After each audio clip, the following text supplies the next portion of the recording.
রংপুর যাইয়া দেখি রঙেরই মেলা, রাস্তায় বাড়িয়া দেখি আমি হারবালেরই মেলা।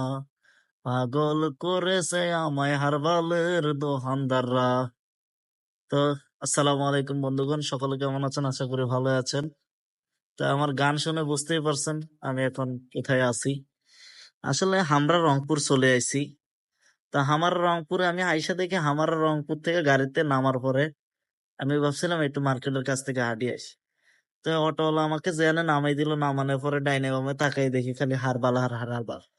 তা হারবালের দোকানও মেলা কাস্টমার, তখন ওই জায়গায় ভিডিও করার নাই।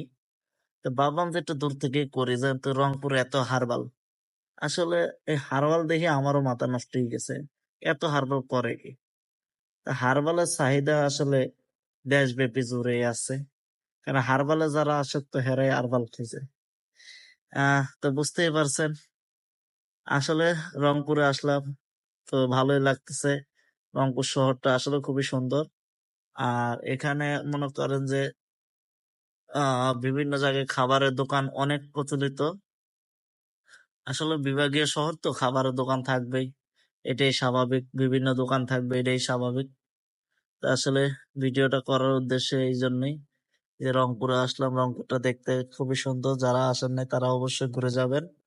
আর যদি মন চায় আমার চ্যানেলটাকে সাবস্ক্রাইব করে আমাকে আগানোর জন্য একটু আগাবেন, এটা আপনাদের কাছে দোয়া রিকোয়েস্ট রইলো।